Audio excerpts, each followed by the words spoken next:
D'accord. Donc, bonjour à tous, Monsieur le Président. Donc, c'est un honneur pour nous d'être là ici. C'est le deuxième sommet, comme vous avez pu le constater hier.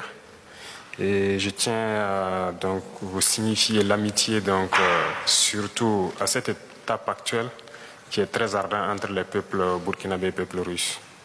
Et je puis vous rassurer que la situation donc que la Russie vit actuellement avec l'opération militaire spéciale, que vous avez en tout cas le soutien du peuple burkinabé et le soutien donc de notre gouvernement. Hier, les échanges, comme vous l'avez dit, ont été de divers ordres. Nous avons pu donc apercevoir donc, la diversité des problèmes des uns et des autres et les besoins aussi. Et ce matin, nous allons plus nous attarder sur ce qui nous concerne. Vous avez déjà évoqué le volet diplomatique. Ça a été dommage que l'ambassade soit fermée en 1992, mais je pense que nous avons déjà entrepris les démarches nécessaires pour la réouverture. Et donc, c'est un point que j'avais souligné et on souhaite que ce puisse être fait le plus vite, que ce soit l'ambassade ou la mission militaire. Actuellement, la sous-région est donc un peu mouvementée par tout ce que vous savez, donc le désir de changement des différents peuples. Voilà, nous ne dirons pas le désir de changement de partenaires, mais le désir de changement de la politique. Et ce qui amène donc forcément à tourner dos à nos partenaires traditionnels et à nous tourner vers donc les vrais amis que sont donc la Russie, qui nous ont soutenus depuis la période donc de décolonisation jusqu'à aujourd'hui. Dans ce sens, je pense que pendant le sommet, vous avez compris donc au Niger, il y a eu des événements donc, qui ont poussé des militaires à prendre des responsabilités aussi. Nous suivons aussi l'actualité parce que ça nous affecte directement. Ça nous affecte en ce sens que hier, après mon allocution, à la pause, j'ai eu des échanges avec certains chefs d'État qui pensent donc nous pointer directement du doigt, être auteurs donc, de ce qui se passe dans la sous-région. Donc, ça veut dire aussi que indirectement, voilà, certains pensent que c'est l'effet donc de la Russie. Et comme vous pouvez le constater sur la plupart des médias occidentaux, qui continuent donc de véhiculer ce genre de messages. Donc c'est un paramètre à prendre en compte dans la diplomatie. Il se peut que dans les jours à venir, ce pays connaisse des sanctions. Et nous devons de les soutenir tant que leur direction sera donc la même chose que nous souhaitons, c'est-à-dire un monde multipolaire vers leur souveraineté, en tout cas changer carrément de partenaire.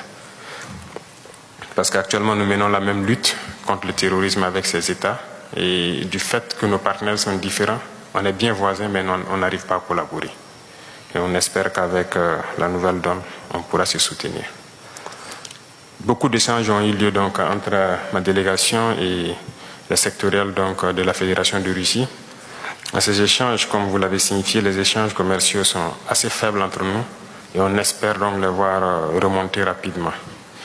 Déjà, avant qu'on arrive ici, il y a eu un accord qui a été signé entre une société russe et des entrepreneurs burkinabés dans le cadre de l'exportation donc, des produits comme la mangue. Avant, ça s'exportait. Cette année, nous avons rétabli l'aéroport de la région productrice. Et les mangues s'exportaient vers l'Allemagne et la Néerlande et tout, qui réexportaient donc vers la Russie ici. Donc nous avons jugé nécessaire donc d'établir ce pont aérien pour que la prochaine production ça puisse se faire directement.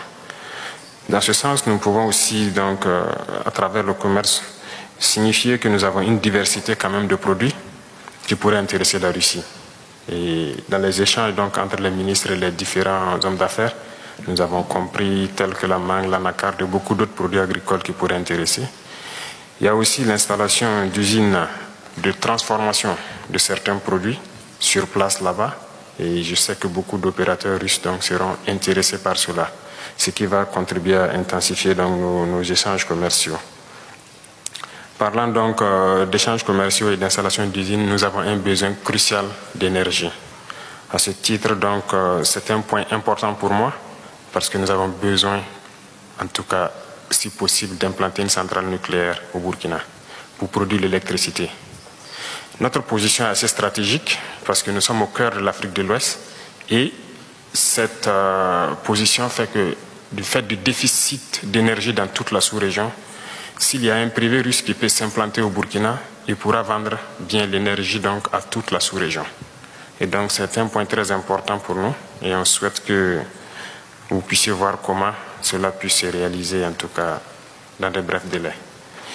Sur le volet donc de l'énergie, toujours, il y a eu des échanges dans le cadre donc des hydrocarbures et nous souhaitons en tout cas pouvoir réorienter la majorité de nos importations à la Russie ici.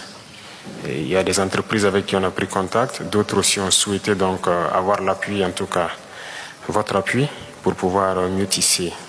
C'est tout ce qui concerne les produits pétroliers et nous sommes allés jusqu'à ajouter le bitume parce que nous avons beaucoup d'infrastructures routières surtout à construire. Donc on souhaite que vous puissiez appuyer donc le producteur pour qu'il puisse nous appuyer dans ce sens-là. En ce qui concerne l'agriculture, nous vous remercions déjà